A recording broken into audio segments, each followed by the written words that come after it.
Një festë e vërtet plot tinguj, alegri, ngjyra dhe kostume popullore ka qenë mbrëmjes së enjtes në arenën e amfiteatrit të Durrësit.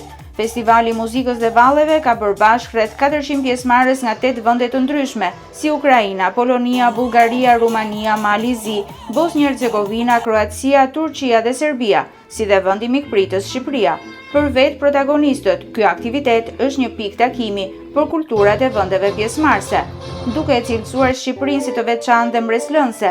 Shumë prej tyre shprehen mjaft të lumtur që ndodhen në Durrës. Është hera e parë që marr pjesë, një festival shumë i bukur dhe kënaqësi të jesh në një vend kaq të veçantë. Jemi nga Polonia, përfaqësohemi me 2 grupe. Është hera e dytë që vim këtu dhe na pëlqen shumë atmosfera. Jemi nga Bullgaria dhe jemi shumë të emocionuar që performojmë këtu. Një eksperiencë e mrekullueshme.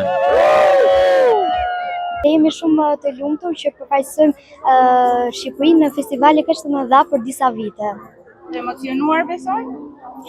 Po, jemi pak, por jo dhe shumë, sepse kemi performuar në shumë vite dhe na kanë ikur pak emocione. Çfarë pjesësh keni zgjedhur?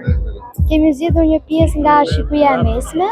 Zoran Strezovski, president i World Festival Association, tregon se ky është edicioni i 32 i këtij aktiviteti, që është kthyer tashmë në një traditë që rikthehet gjatë sezonit turistik në Durrës. I must tell you something because I am from... Që nga viti 2016 ne organizojmë në Durrës festivalin veror që bëhen bashkë kombe. Vende të ndryshme nga e gjithë bota që vinë këtu për të paraqitur kulturën, traditën e tyre dhe njëkohësisht të njihen me Shqipërinë, kulturën dhe folklorin e saj. Vendi juaj po zhvillohet me shpejtësi dhe këtë vit në tetor ne do të nisim edhe një festival në Sarandë. Festivali i muzikës dhe valleve ka tërhequr vëmendjen e ardhashësve, jo vetëm vendes, por dhe të huaj, që të imbushën amfiteatrin e Durrësit. Eventi kulturor do të vijojë përgjatë gjithë sezonit veror, duke përcjell larmishmërinë e muzikës, valleve dhe kostumeve popullore të gjitha vendeve pjesëmarrëse në kryeqytetin e turizmit.